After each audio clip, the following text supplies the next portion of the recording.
Welcome to Courage on the Pitch, brought to you by Wake Orthopedics Urgent Care. North Carolina champions again! Here's Megan O'Keefe.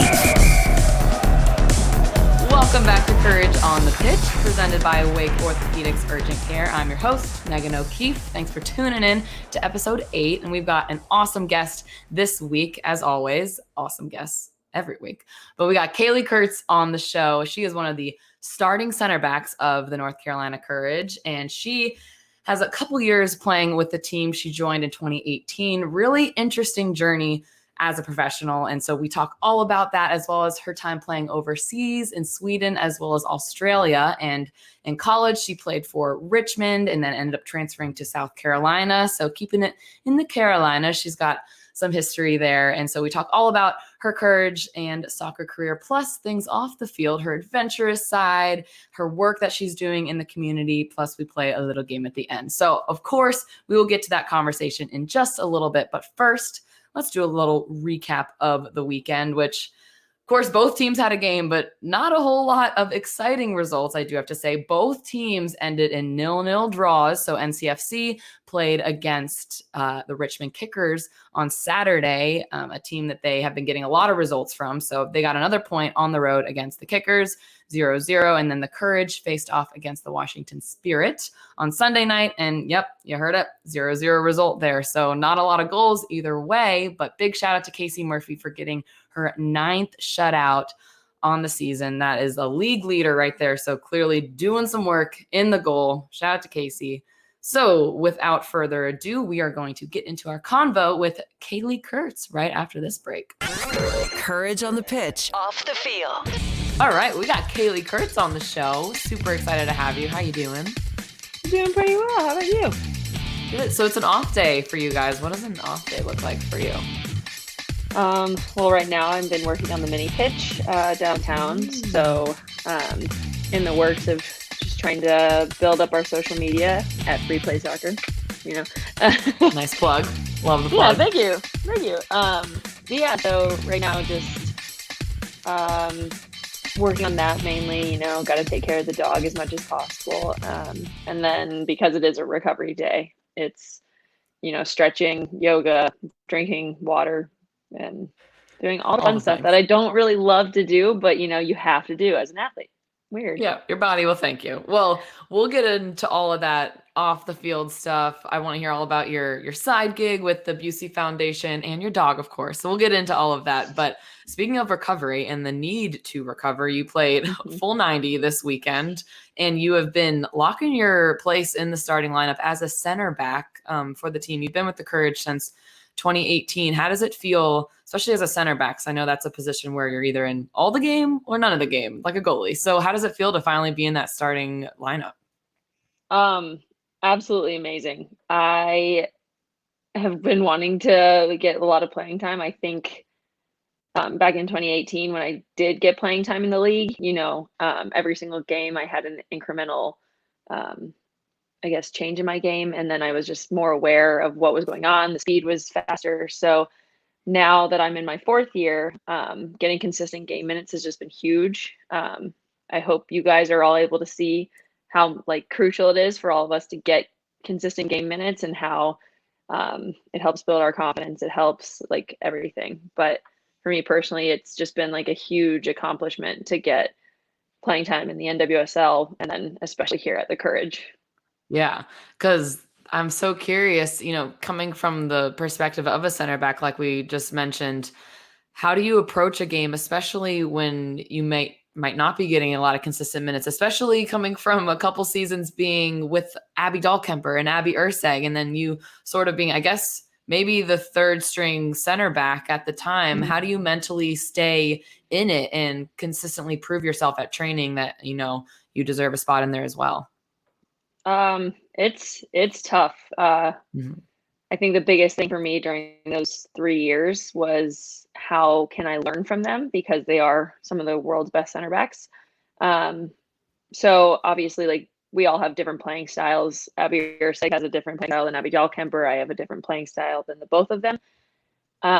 So you can only learn so much from film. But that was what I would try to do. See what they were doing, see what they would see, And then every week because I was on the reserve team, I was going up against Jess McDonald and Lynn Williams. So, it was Good putting test. myself, good test every week. And it's like, okay, if I can pass out of the back and like build out of the back with them pressing me, I think I can do it against anybody. So, Yeah. It was just prepping myself every single day, trying to stay mentally in it, kind of like Meredith Speck said, try and keep a positive attitude as much as possible. Know that eventually your time is going to come. It may be 4 years, maybe 6 years, you never know, but you will get opportunities to play. And when you do, make the most of it, but don't try and overdo it. Yeah, I mean, clearly your time has come and you've really been proving yourself. And I think your story is so inspiring. Just going back a little bit to where your journey began with the Courage, a little bit, I guess, unconventional, non-conventional, what's the word? I don't know. A way of unconventional entering the pros. So take us back to, you were playing at South Carolina as a senior in college. And what was the moment? I'm teeing you up a little bit because I love this story, but the moment when you clicked in your brain, like, okay, I want to go pro. I know I can do this. This is my future. Yeah. I had gone back and forth. To be honest, the salary in the NWSL kind of scared me. Believe it or not, I'm a money-driven person, even though, like our salaries don't quite show that. But it was something that I always kind of wanted to do, was be a professional and be able to say that. But that being said, my senior year, I didn't know. I had no idea if I wanted to go professionally or not. Like, did I want to start school? Because I was planning on being a veterinarian, and that's 4 more years. At the time, during our playoff stint in the NCAA, I still hadn't decided.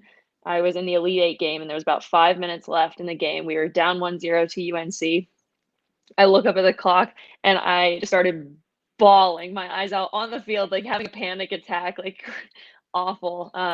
The final whistle blew. I shook everyone's hands, and I immediately jumped over the fence and climbed up all the way to see my dad, and I gave him a hug, and I was like, I'm not ready to be done playing. And so that was the moment I knew, is just looking up at the last 5 minutes, and I was like, this can't be the way I end my soccer career. Wow. Yeah, that's definitely tough because that's how you identified your whole life. And it's interesting that you had this other plan sort of ready to go with vet school, but then you're like, no, gotta stay in it. So then you end up first going overseas, right, to Sweden. So what went into that decision of going overseas versus, trying for the NWSL route initially? I was a transfer from the University of Richmond in college. And when I transferred to South Carolina, none of my credits transferred. Schooling was definitely very important to me because I wanted to be a veterinarian in the future. So I needed to have good grades and finish college. So I signed up for the NWSL draft the day before the draft, or maybe 4 hours before the draft closed. And you're like, I got this. Plenty of time. Yeah. I found out I was an All-American, and I was like, yeah, they'll pick me, even though I said I can't come in until May. I have plans to make sure I finish college. I won't be able to try out with you guys when you're in preseason. I put it all in there, and I was like, well, let's see how it goes. No one picked me. I had a few coaches kind of talk to me about are you sure? Can you come to preseason and then talk to your teachers, and maybe they'll be able to figure it out and do everything remotely.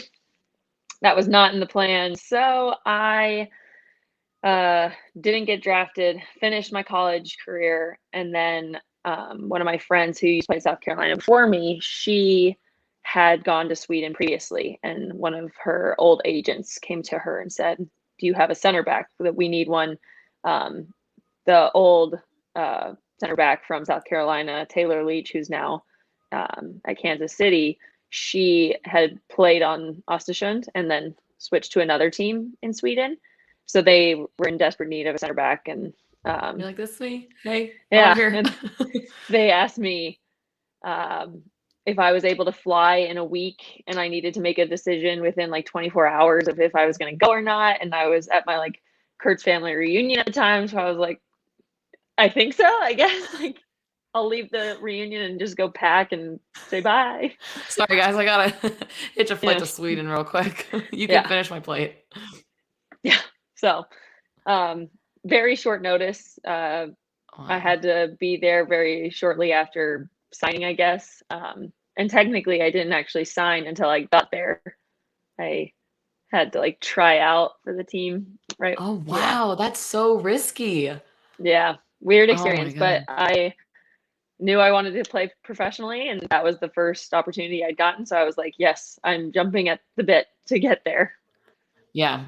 Any crazy culture shock moments, playing in a different country for the first time? I love traveling. Just always wanted to like try and immerse myself in the culture, learn the language as best as I can. And it's kind of funny because now I'm dating a Russian, but every time I tried to speak Swedish, they were like, please stop. You sound like you're Russian. I was like, oh, dang it. I'm trying. I was trying so hard to like speak Swedish to them, and they were like, our English is better than your Russian Swedish. So just stop. Like, great. I'm trying. Can you say anything? Do you know any? Do you remember any of it? Oh my gosh. No, not really. I did like Duolingo, and I kind of stopped after they were trying to teach me the horse is eating my scarf. And I was like, is this necessary? Am I ever going to need to say, help? The horse is eating my scarf. Like, Why no. was that the go-to phrase? Did that mean something else? No, I don't know. That was just They're like, like, no, the cool kids say it. it didn't tell me where's the bathroom, like what time is it, where, like, it didn't tell me anything useful. It was the horse is eating my scarf. So I was like, I'm just gonna ask some of my teammates, like, what should I learn? Little phrases. Yeah. Bad. They were like, no, you just need to stop right there. We'll speak to you in English so you don't embarrass yourself any further. Yeah. And I ended up becoming the captain of that team. So every time I would go up to like do the coin flip, I was like, everyone speak English here, please. Otherwise I'll like get a translator. You're like the one with the head or the one with the bird on it. I don't know if they did heads or tails. That's probably, I'm going back to like elementary school soccer. So they probably had more official coins there, but yeah. But honestly, I was just like, that one. That head, sure. That's funny. So that wasn't your only time playing overseas. So I definitely want to get to your experience in Australia. But before you did that, you made the Courage Squad. So I think this is such a cool story as well. So how did you first go? So you didn't go through the draft. You made some phone calls, right? How did you get in contact with teams and these opportunities? My old coach at South Carolina, Jamie Smith, really reached out pretty hard for me and advocated for me. I had Chicago, New Jersey, and the Courage all interested in me coming in as a trialist. Poor communication on my part. I had talked to Paul first, and I was like, yeah, like that sounds great. Thinking like I'm going to talk to the other coaches, and I thought he kind of knew that. But then when I gave him a second call, and I was like, yeah, so like I've decided I want to come try out for the Courage. He was like, oh, like I already thought you were. And I was like, oh, this is awkward. I was still talking to two other teams just in case, like see if they needed any defenders, if they had like contract spots open, like all this stuff. At the time, back in 2018, New Jersey was under a bit of a like rebuild. So they had the most spots open. And I got some advice from India Trotter and Blakely Mattern, two of my good friends from Greenville, South Carolina, where I'm from. And they were like, you know what? If you go to New Jersey, yes, you're probably more likely to get a spot there. The Courage have one spot open right now. They say that they need a defender with that spot. And I think this is like your big test. If you try out for this team, like you'll know like if you're good enough for sure.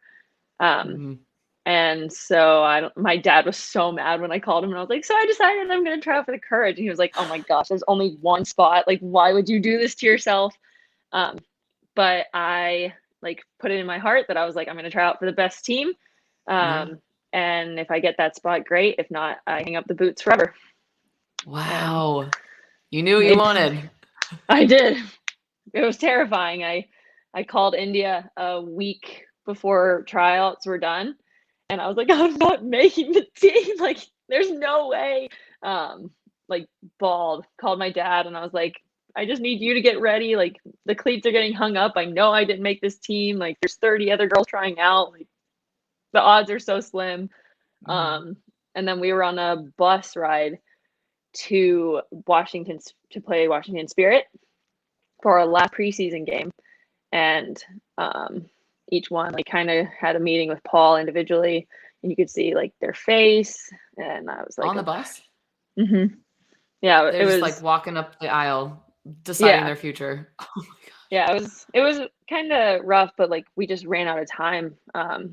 And I think it was a hard decision for Paul. He eventually like got to me. I think I was the last one. He was like, I'm giving you a shot. I don't really like know why, besides that you have a lot of fight in you. You have a lot of grit in you.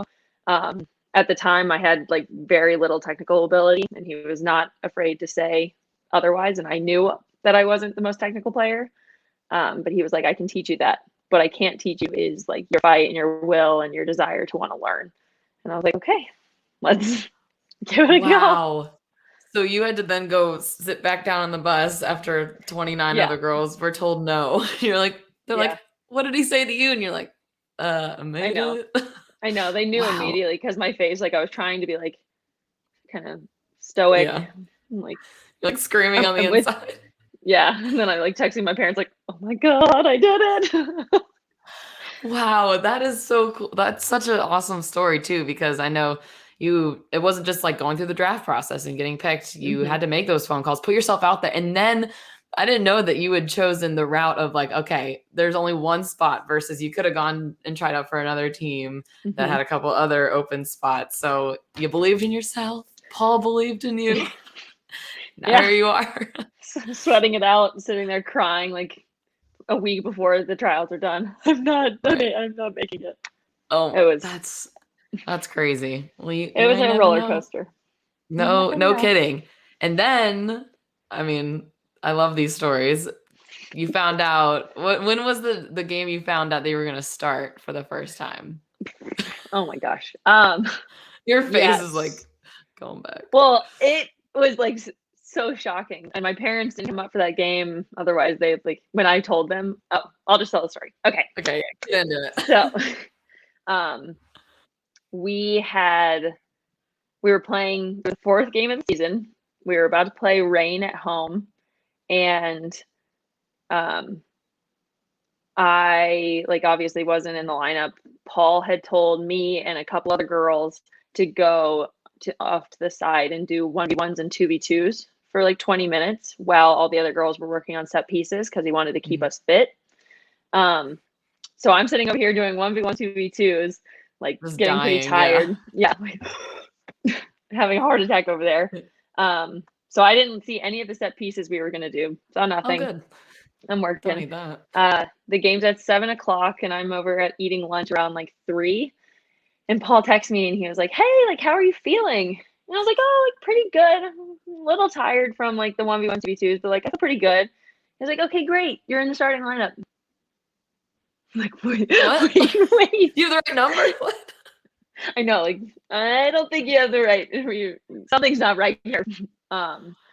And luckily, like, I got so much support from my teammates when I walked into the locker room. Obviously, like, we have our starting lineup sheet. So if there's any changes, people like look at that first. And everyone obviously saw like it wasn't going to be Abby Dahlkemper, it was going to be me. But instead of just being like, oh God, here comes this girl for the first time, they were like, you got this. Like, you made the team. You had like 30 other people you're competing against. You got that spot. You're ready. Abby Urseg is right next to you. She's going to be talking to you the whole time. They were so supportive. I was over there like crapping myself, to be honest. But it was, I got this, like freaking out on the inside. But it ended up being great. We got a shutout and we won like 1-0. And that was my first experience. Wow. It was almost That's better awesome. that I didn't have a lot of time to prep, I think. True. Yeah, I feel like Otherwise, tossing and turning the night before, you're like, oh my God, I'm so scared. But Paul knew what he was doing, I feel like, giving you that text. Like, I guess I'll text her now, a couple hours yeah. before kickoff. I mean, can you imagine? I walk into the locker room and I just like look at the sheet and like he hadn't told me and he's just like, wait, that says KK, not FED. Wow. Yeah. Wow. So So that's, luckily, yeah, but I got a little time to prep, but not as yeah. much And as I thought. you would like to, but it's huge to have your teammates say those things and instill that Mm-hmm. confidence in you. I mean, I feel like that's such a courage culture thing to do. You trust Paul and you trust your teammates in the prep that you all have done. So I feel like that's such an awesome story. Obviously, it's come full circle. So you ended up going overseas to Australia then after, I guess it was just your rookie season you had under your belt and then you went overseas. I had 2 seasons at the Your Curry. season under your belt. So you're like, all right, back overseas I go. So you're in Australia and this is right before COVID happened and Mm-hmm. also simultaneously during the wildfires in Australia. Mm-hmm. So what was that whole experience like? Not only being in a foreign country, but also, these natural disasters happening and Yeah. playing during all of that. What was the experience like? At first, great. The wildfires didn't happen until probably like 5 games into the season. And then we had lockdowns because of the wildfires. Like the smoke was just so bad. We were supposed to like stay inside. There were times where we couldn't practice. There were times we practiced inside and just did like walkthroughs because the smoke was so bad.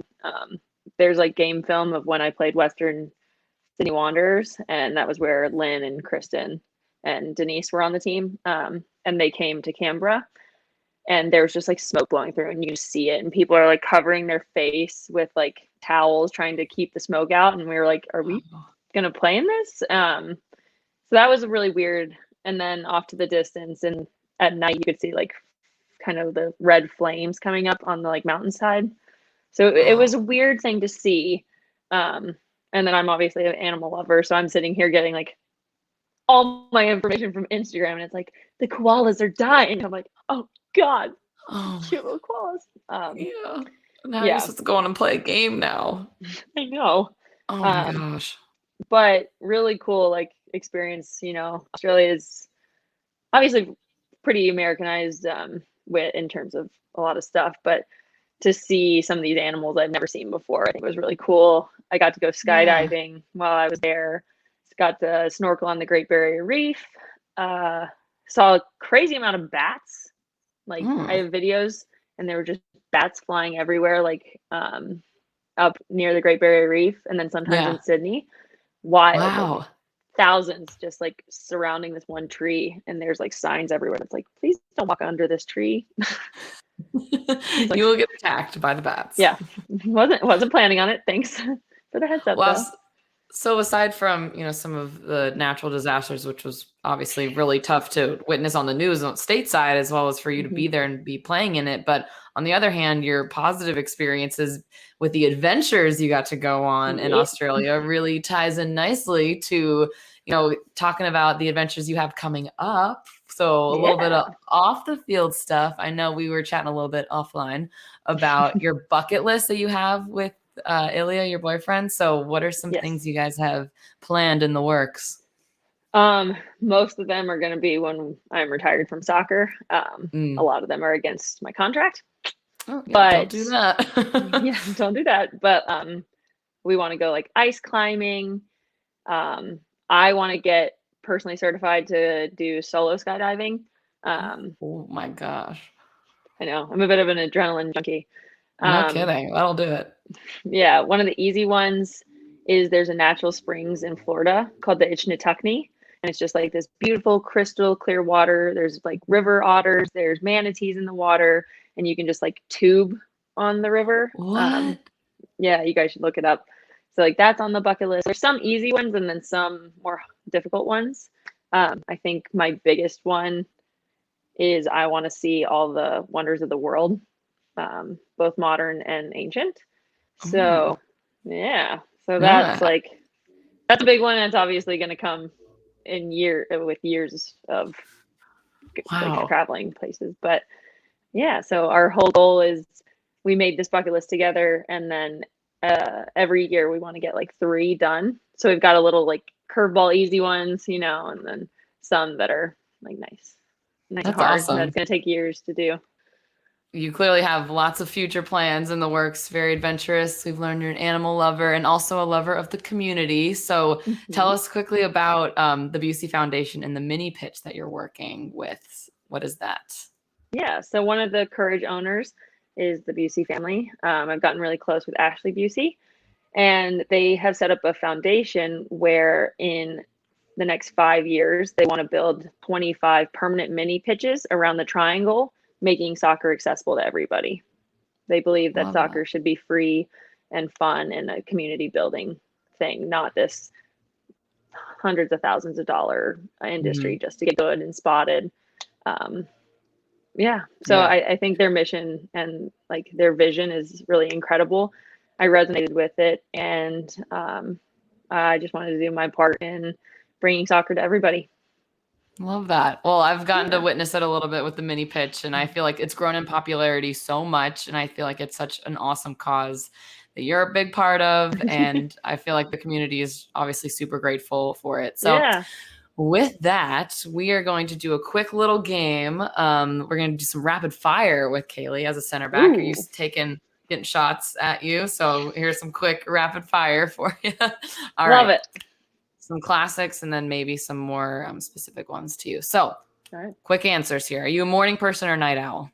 Night owl. Okay. Coffee or tea? Coffee. Best dog breed? Oh, border collie. No bias there, I'm sure. Just check out our Instagram. Your go-to sushi order? Ooh, I always get sashimi. So just the raw slab of fish. Yum. Pre-game music genre. I won't make you pick a song, but like a genre. What gets you hype? I kind of change depending on the game. And like sometimes if I already feel like very energized and antsy, then I'll slow it down a little bit. But for the most part, I would just say like whatever people are playing in the locker room, which is mostly rap and hip hop and stuff. Okay. Recent show you've binged? Ooh, well, I obviously like Ted Lasso, but it's blanking. Pass. Okay, pass. Last two. Describe your off-field personality in 3 words. Sporadic, I guess. Adventurous, but like I feel like sporadic. Sporadic's not right. Like energetic. Competitive, and the other one that I said that now I'm blanking on. You said you're a minimalist. You told me you're getting minimalistic. Is that one? Attempting. Okay. One of my teammates on the Courage. Minimalist. Yes. All I right. wouldn't say I'm like a full minimalist, but We're not one there of the yet. teammates has been helping me out. Oh, shout out. And lastly, your favorite part of being a Courage player?